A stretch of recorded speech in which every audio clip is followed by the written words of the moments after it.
सन 1947 से पूर्व हमारे भारत देश में कई सारी छोटी बड़ी रियासतें थी। पर क्या आप जानते हैं कि गुजरात की बड़ौदा रियासत भारत के सबसे अमीर और सबसे बड़ी रियासतों में से एक थी। और आपको यह बात जानकर हैरानी होगी कि इस रियासत के राजा महाराज सयाजीराव गायकवाड़ तृतीय दुनिया के 8वें और भारत के सबसे अमीर हिंदू राजा थे, जिन्होंने अपने शासनकाल में बड़ौदा रियासत का काया पालट कर दिया और आधुनिक भारत बनाने में अपना बहुत बड़ा योगदान दिया। आज हम इन्हीं के बारे में जानकारी लेंगे। लेकिन दोस्तों, आज का यह वीडियो सबसे महत्वपूर्ण और रोचक जानकारियों से परिपूर्ण रहने वाला है, इसीलिए इस वीडियो के साथ अंत तक बने रहिए। यदि आप चैनल पर नए हैं तो चैनल को सब्सक्राइब करना ना भूलें। तो चलिए दोस्तों, बिना किसी देर के हुए हम हमारी आज की वीडियो शुरू करते हैं। गुजरात के गायकवाड़ राजवंश की स्थापना सन 1721 में वीर मराठा योद्धा पिलाजीराव गायकवाड़ इन्होंने की थी।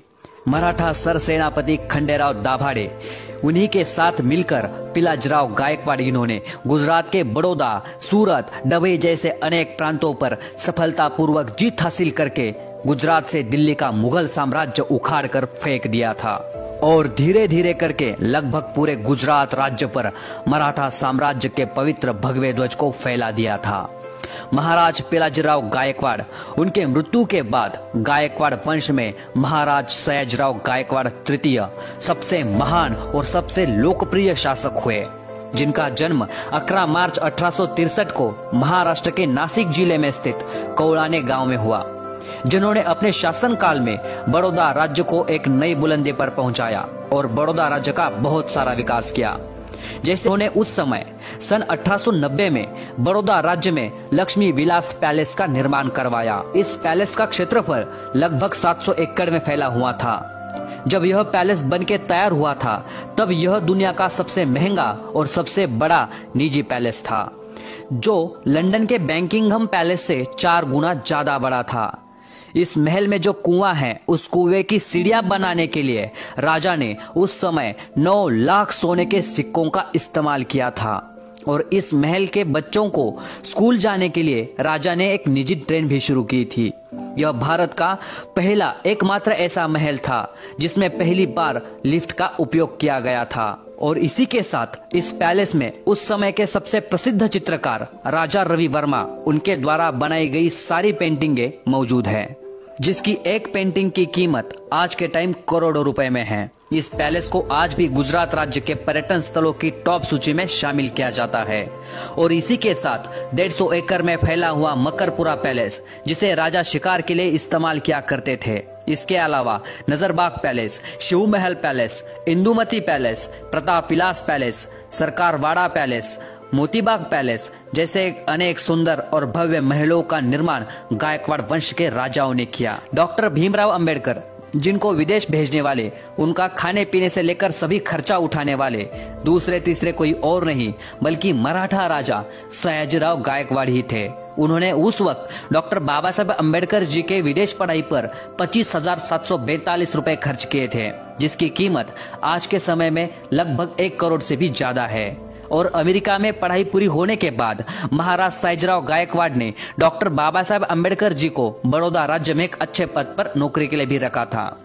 जब महाराज सयाजीराव गायकवाड़ का निधन हुआ तब सन 1939 के जनता अखबार के मृत्यु लेख में डॉक्टर बाबा साहब अंबेडकर लिखते हैं, महाराज सयाजीराव गायकवाड़ का निधन होना यह मेरी निजी बहुत बड़ी हानि है। उनके एहसान को मैं कभी नहीं भुलाऊंगा। महाराज सयाजीराव गायकवाड़ का पिछड़ी जाति पर एक बहुत बड़ा एहसान रहा है। दादा भाई नौरोजी, जैसे कि आप यह बात तो जानते ही होंगे कि दादा भाई नौरोजी ब्रिटेन के संसद में चुनकर आने वाले पहले एशियाई व्यक्ति थे। पर क्या आप जानते हैं कि इससे पहले दादा भाई नौरोजी महाराज सयाजीराव गायकवाड़ इनके यहाँ दीवान के तौर पर काम करते थे और यही से उन्होंने अपने सामाजिक जीवन की शुरुआत की थी। इंग्लैंड में हाउस ऑफ कॉमन्स में चुनाव हो रहे थे।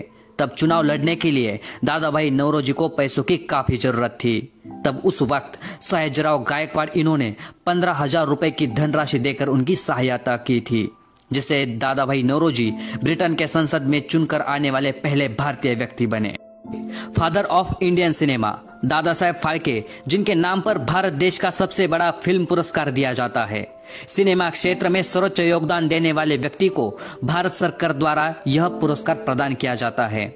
इस पुरस्कार को पाने के लिए कलाकारों की अपनी पूरी जिंदगी गुजर जाती है, परंतु दादा साहेब फाल्के को इस मुकाम तक पहुंचाने में महाराज सायाजीराव गायकवाड़ तृतीय इनका बहुत ही बड़ा योगदान रहा है। क्योंकि सन 1990 में महाराज सायाजीराव गायकवाड़ इन्होंने अपने राज्य बड़ौदा में कलाकारों के लिए कला भवन का निर्माण करवाया और इसी कला भवन में दादा साहेब फाल्के ने चित्रकला, छायाचित्र और फोटोग्राफी की शिक्षा ली।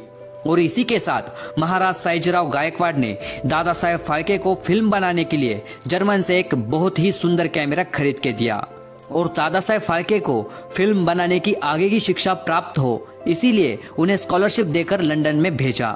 जिसके बाद 1913 में बनी राजा हरिश्चंद्र यह फिल्म भारत देश की सबसे पहली फिल्म बनी, जिसे दादा साहेब फाल्के ने ही बनवाया था। जमशेदजी टाटा, दोस्तों टाटा कंपनी जो दुनिया के 100 से भी ज्यादा देशों में अपना बिजनेस चलाती है और 150 से भी ज्यादा देशों में अपने बनाए हुए प्रोडक्ट को निर्यात करती है। टाटा ग्रुप भारत का सबसे बड़ा व्यापारी औद्योगिक समूह है, जिसमें 10 लाख से भी ज्यादा लोग कार्यरत है और जिनके वर्तमान अध्यक्ष है श्री रतन जी टाटा। लेकिन बहुत से लोगों को यह बात पता ही नहीं कि टाटा कंपनी को खड़ा करने में महाराज सायाजीराव गायकवाड़ का बहुत ही बड़ा योगदान रहा है। क्योंकि जमशेदजी टाटा जो टाटा कंपनी के संस्थापक है, उनका जन्म सन 1839 को गुजरात के नवसारी जिले में हुआ था और उस वक्त नवसारी जिला बड़ौदा राज्य के अंतर्गत आता था और वहां के राजा थे महाराज सायाजीराव गायकवाड़। जब जमशेदजी टाटा अपना व्यापार शुरू करना चाहते थे, तब एक भारतीय व्यापारी होने के कारण उन्हें अंग्रेजों ने काफी परेशान किया। उनको आर्थिक मदद की जरूरत थी, तब अंग्रेजों ने उन्हें कोई भी आर्थिक मदद होने नहीं दी। तभी उसी दौरान महाराज सायाजीराव गायकवाड़ निर्भयता से जमशेदजी टाटा के साथ खड़े रहे, जिसकी वजह से जमशेदजी टाटा को अपना व्यापार शुरू करने में बहुत आसानी हुई। और इतना ही नहीं, महाराज सायाजीराव गायकवाड़ ने टाटा आयरन एंड स्टील की फैक्ट्री के निर्माण के लिए जमशेद टाटा को धनराशि देकर उनकी सहायता की। समुद्र के किनारे द्वारका बेट के पास टाटा केमिकल्स की फैक्ट्री के लिए अपनी जमीन दान दी।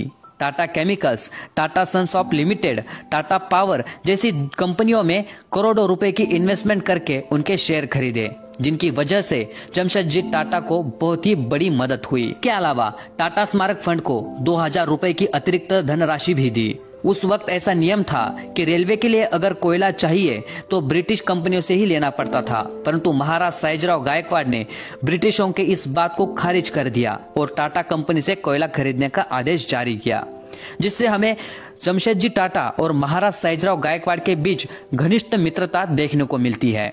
जब महाराज सायाजीराव गायकवाड़ विदेश की यात्रा से वापस आते थे, तब मुंबई में उनके स्वागत के लिए जमशेदजी टाटा खुद वहां पर उपस्थित रहते थे।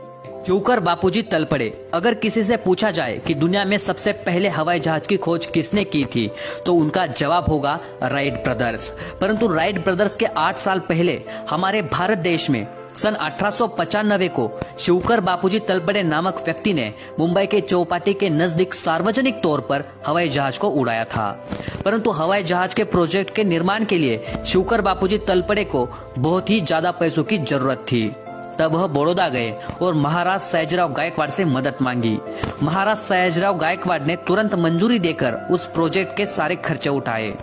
सन 1895 में बना मारुत सखा नाम का यह हवाई जहाज दुनिया का पहला हवाई जहाज था, जिसे महाराज सायाजीराव गायकवाड़ और स्वतंत्र सेनानी महादेव गोविंद रानड़े जी के उपस्थिति में उड़ाया गया था। इस घटना पर आधारित बॉलीवुड में हवाई जादा नाम की एक मूवी भी बन चुकी है, जिसमें अंशुमन खुराना, मिथुन चक्रवर्ती, पल्लवी शारदा जैसे कलाकारों ने मुख्य भूमिका निभाई है। भारतीय समाज सुधारक महात्मा ज्योतिराव फुले, जिन्होंने भारत में पहली बार महिलाओं के लिए शिक्षा के द्वार खुले किए। महात्मा ज्योतिबा फुले को महाराज सयाजीराव ने शेतकऱ्यांचा असूड इस किताब का प्रकाशन करने के लिए आर्थिक मदद की और महाराज सयाजीराव के आह्वान पर ही महात्मा ज्योतिबा फुले को महात्मा इस पदवी से सम्मानित किया गया।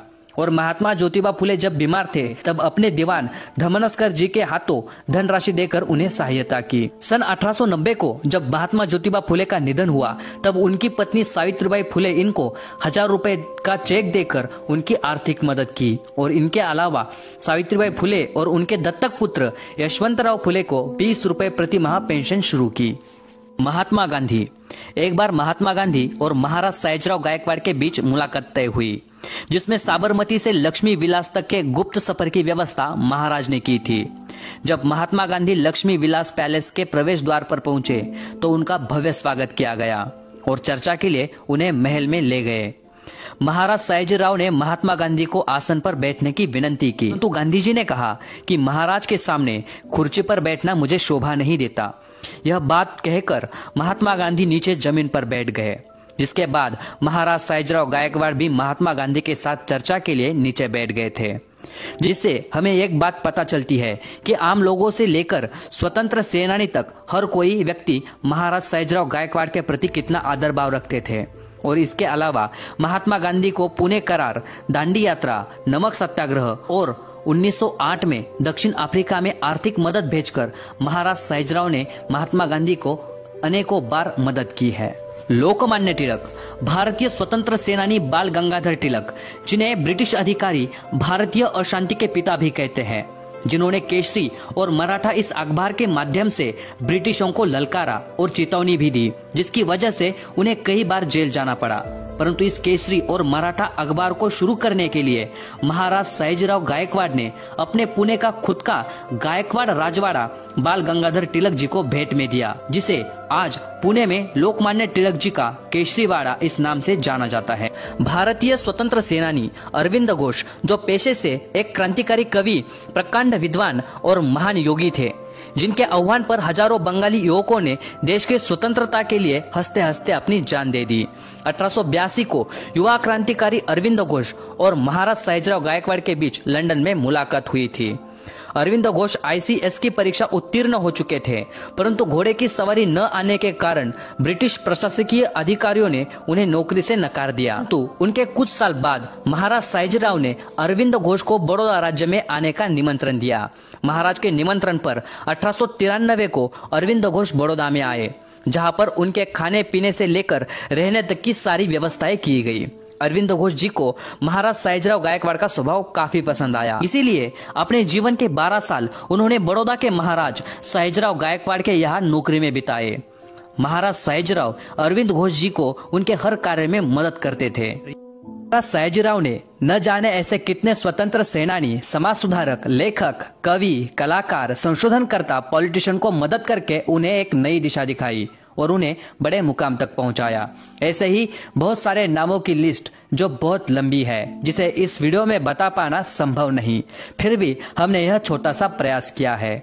उस समय भारत में 500 से भी ज्यादा रियासतें थी, परंतु स्वतंत्र सेनानियों को मदद करने वाले और उनके साथ खड़े रहने वाले महाराज सयाजीराव गायकवाड़ भारत के एकमात्र राजा थे। महाराज सयाजीराव ने अपने शासनकाल में बनाए गए स्कूल, कॉलेज, हॉस्पिटल, मंदिर, library, sport club, Baroda central jail, पानी के तालाब, 113 एकड़ में फैला बगीचा, वाटर पार्क जैसे अनेक सुंदर वास्तु और भवनों का निर्माण किया, जिसे घूमते घूमते शायद 1 महीना भी कम पड़ जाए। इसके अलावा महाराज सयाजीराव ने बनारस हिंदू विश्वविद्यालय, मुंबई की ताज hotel, Maratha Vidya Pracharak Mandal Nashik, Deccan education society Pune, Vishwa Bharati Shanti Niketan Kolkata, Indian college Aligarh, great medical college Mumbai, Fergusson college Pune, Shaniwar Wada जीर्णोद्धार जैसे अनेक संस्थाओं को उस समय करोड़ों रुपए देकर उनकी मदद की। लेकिन आज भी बहुत से लोग इनके इतिहास से अपरिचित है, इसीलिए वीडियो को ज्यादा से ज्यादा अपने भाइयों तक शेयर करें और चैनल को सब्सक्राइब करना ना भूलें।